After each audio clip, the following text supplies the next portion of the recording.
Welcome and welcome back, everybody, to the OK Grognard Show. Today is Wednesday, February 5th, 2025, 10 a.m. Central in beautiful Lake Geneva, Wisconsin. And today we are continuing a series where we talk about the first edition Advanced Dungeons and Dragons Dungeon Master's Guide sections on non-player characters. This is part 2, as I said, and that's easy to see. Hey, somebody didn't shave today. Hey, Vince, welcome. Thanks for joining us in the chat there, buddy. What did we go over last time? I think we looked at the stuff on page 11, which was just a little section in the DMG on the generation of ability scores in regard to non-player characters. As you know, with player characters, certain races get certain ability score changes. Dwarves, Constitution a plus, minus on Charisma, 1 each. Elves, Dexterity +1, Constitution -1. Half Orcs, if you use them, I don't. +1 Strength, +1 Constitution, -2 Charisma. And Halflings, -1 Strength, +1 Dexterity. So, does it all equal out? I think it does, more or less. It better defines the races. But we looked at this section here, and I think the important thing is that the little additions and changes here will be in addition to the stuff that goes on from the player's handbook when creating those characters. So keep that in mind while you're building them.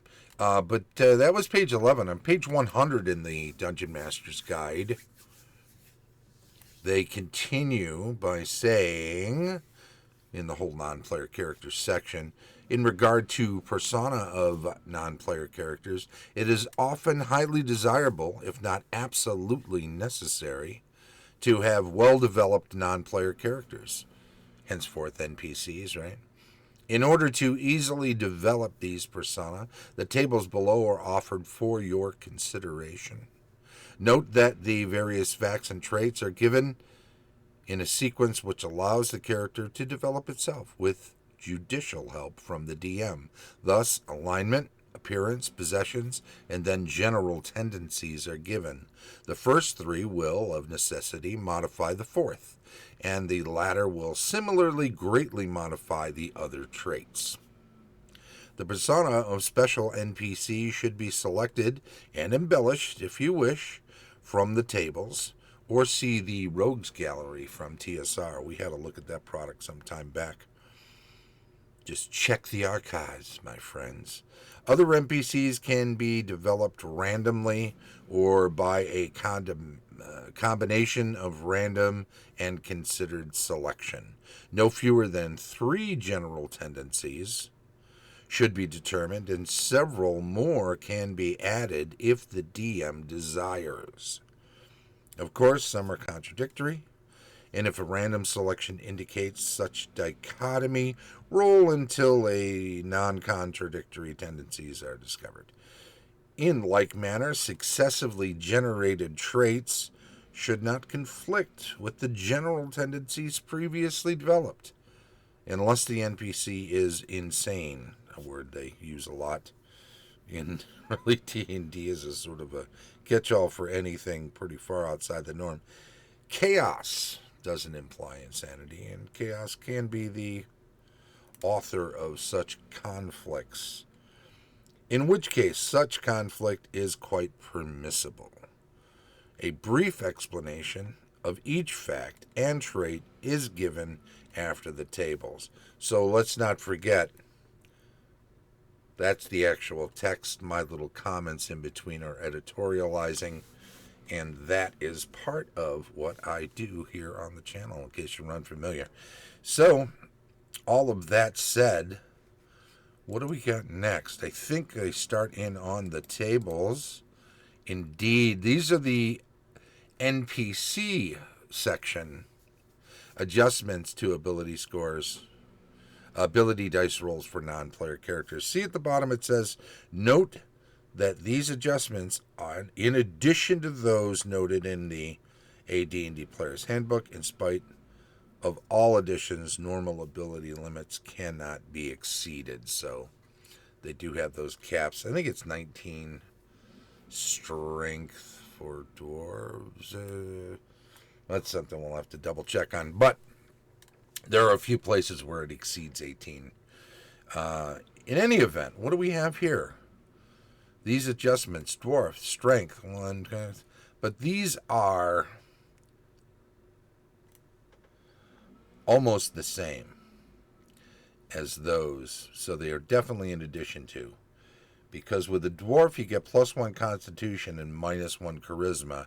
Here you get another +1 constitution and +1 strength, and yet another -1 to charisma. Intelligence for an elf goes up by 1 and dexterity by 1.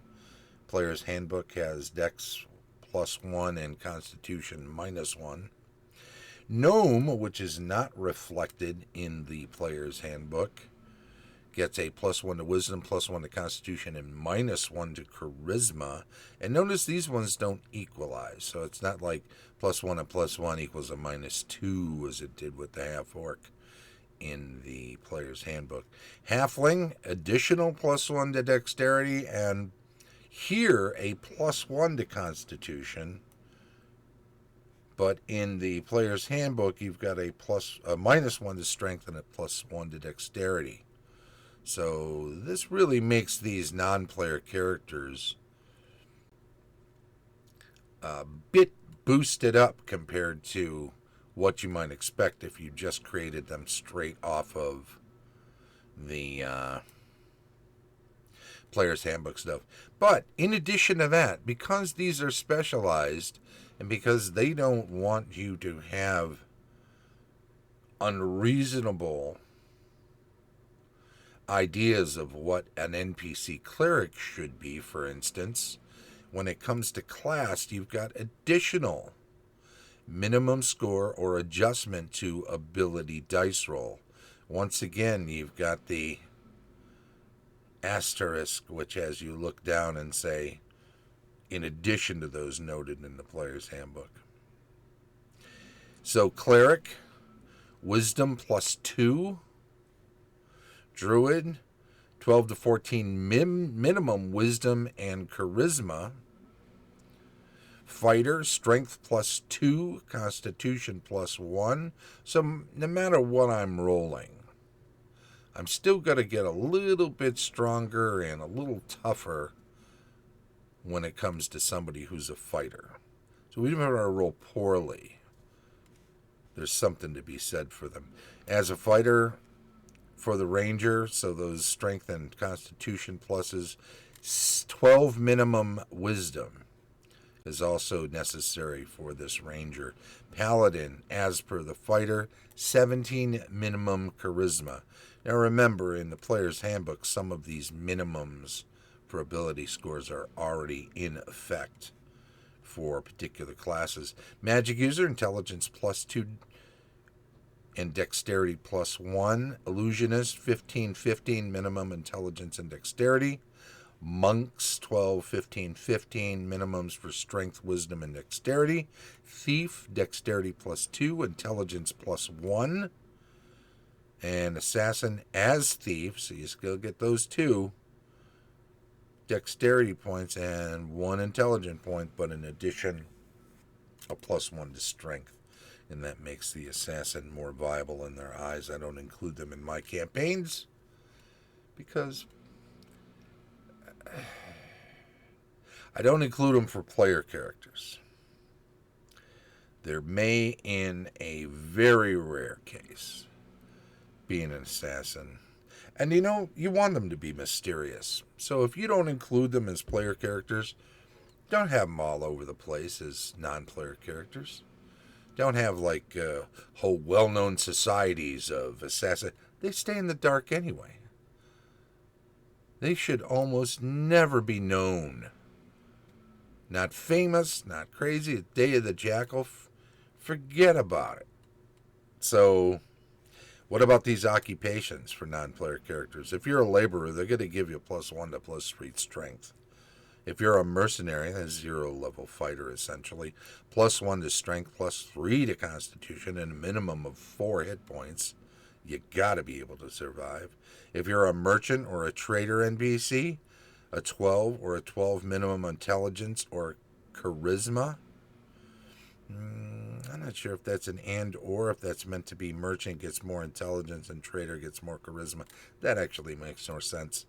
Now that I'm thinking about it aloud, let's go with that. So these are a couple of tables. There are more. The NPC section is rather large. Let's keep that in mind. We'll be revisiting this with a part 3 down the road. And when we do that, let's just say this has been part 2 of the first edition Advanced Dungeons and Dragons Dungeon Master's Guide section on non-player characters. We will keep coming back to this in future installments down the road, but not regularly scheduled. We have other things to intersperse. The show streams live on Twitch each Wednesday at 10 a.m. Central, and then it's archived on YouTube. Like, subscribe, follow, thumbs up, all of that good stuff for me if you would, please. And help me make more of these videos like this one by becoming one of my supporters on Patreon. It'd be very much appreciated. Link in the show notes. There's a free level. Don't forget that.